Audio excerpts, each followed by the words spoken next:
I'm Doug, and welcome to Dying to Retire. And today we're going to talk about real estate in the Antigua area. Now, I plan to head down in a couple months for a seminar, and while I am down there, I plan to meet with a few real estate agents to look at properties firsthand that the wife and I like. Yes, you will stay here. This is Mona Monkey, by the way. She was a formal feral kitten.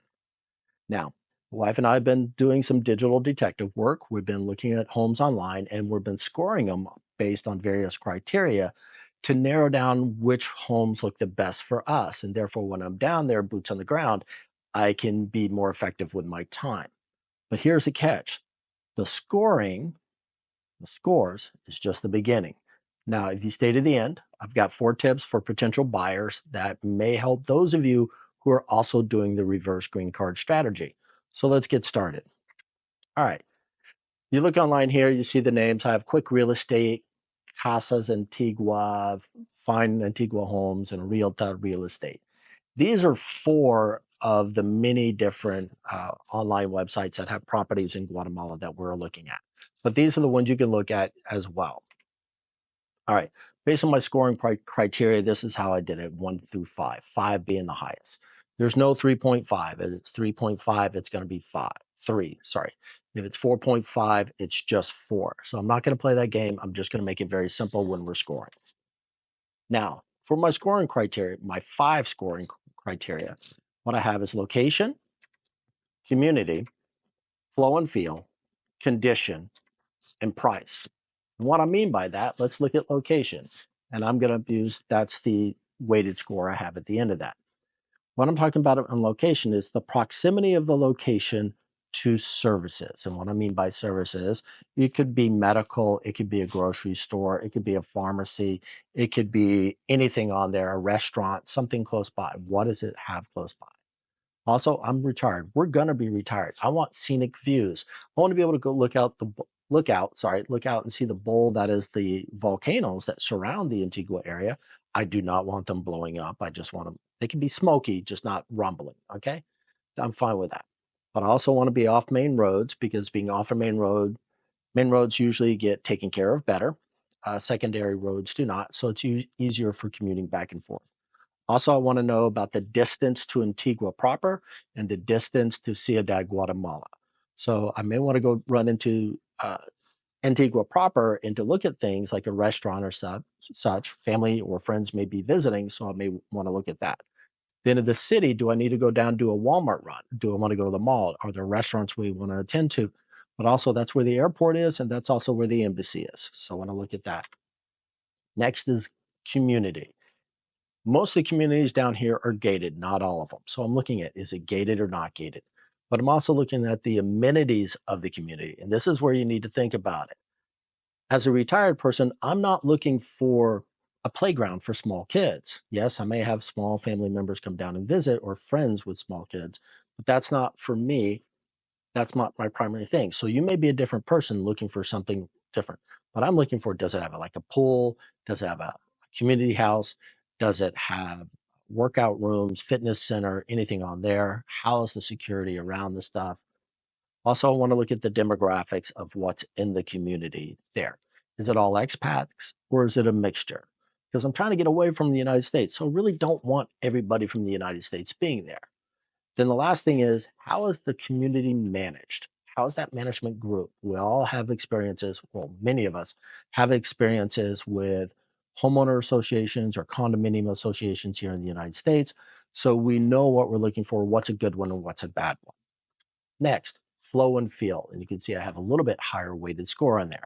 First is the layout and design. How does it look? How many bedrooms? How many bathrooms? What's the garage?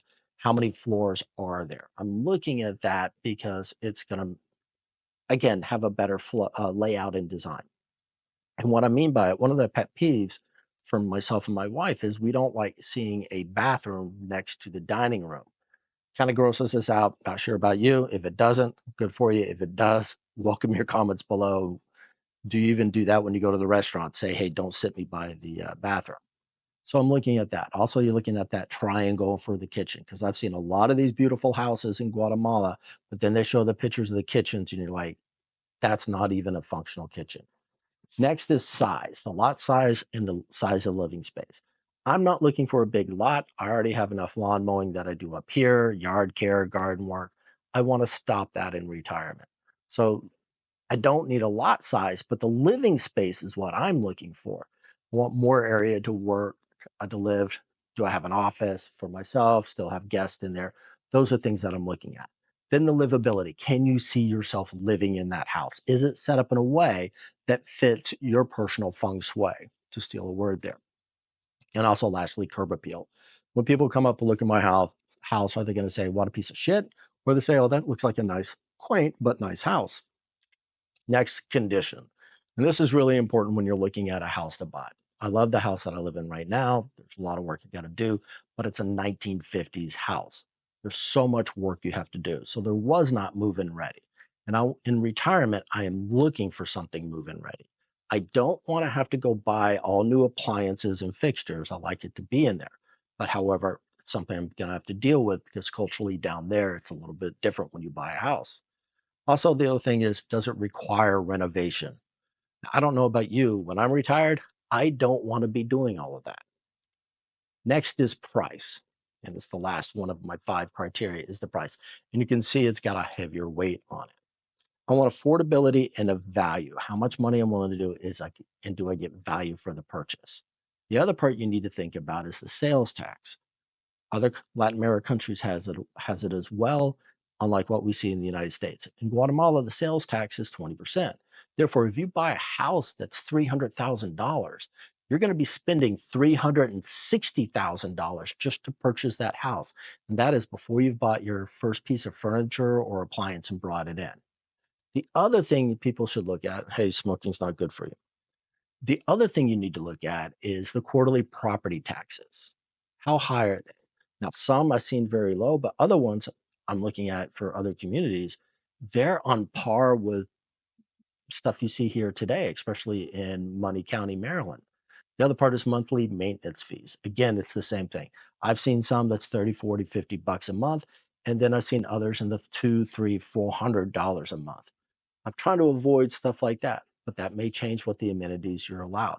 All right, let's take a look at this. Here's the spreadsheet. It's kind of rough, but done. Yes, Morgan, I even made a pivot chart of it. So I put it all out here.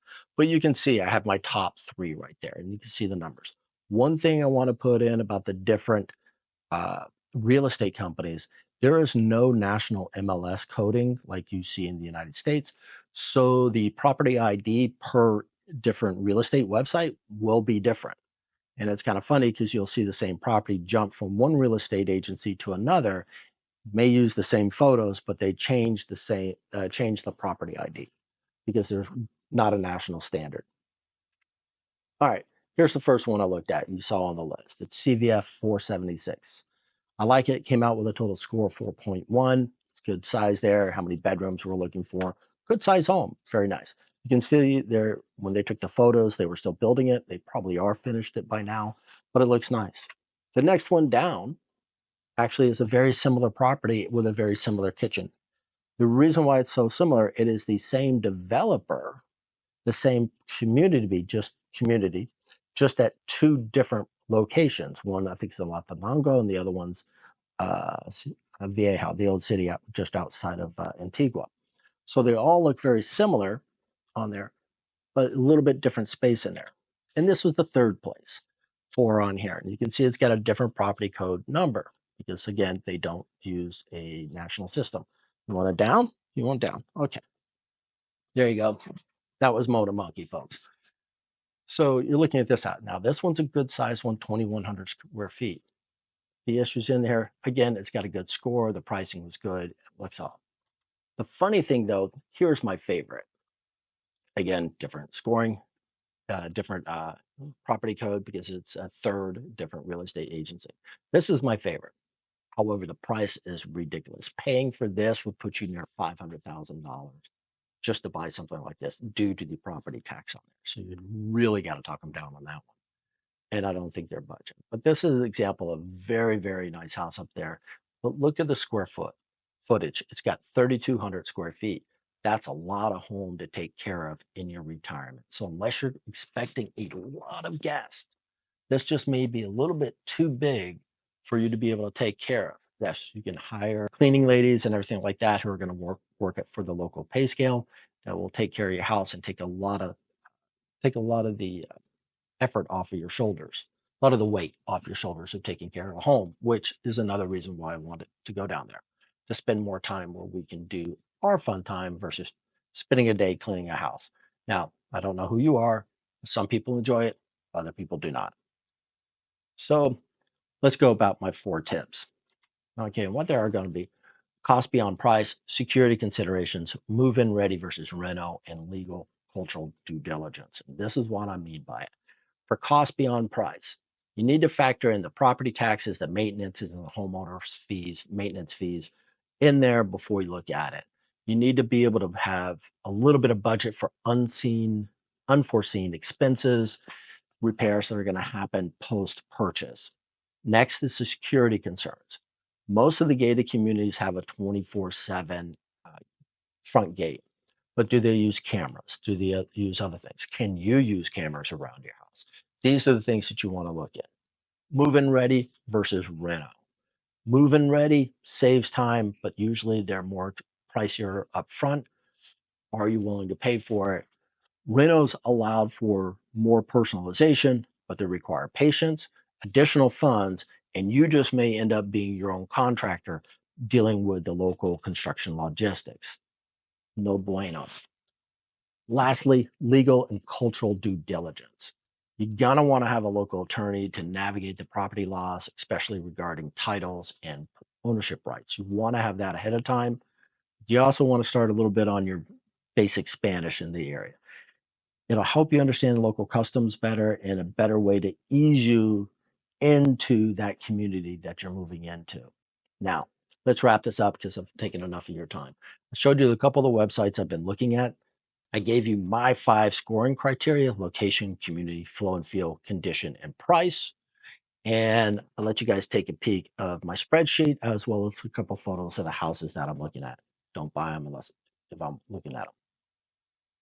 So this is where you guys can help me. If you've been through this similar process, have done any of this, please put your comments below. It document your experiences. It helps me because I may learn more from it. It may help someone else that's also in this reverse green card strategy or looking at it. Be very helpful. As always, please like and subscribe. It helps with the algorithms. It keeps the wife off my ass. And as always, I'm Doug. This is Dying to Retire, and I'll see you guys in the next episode.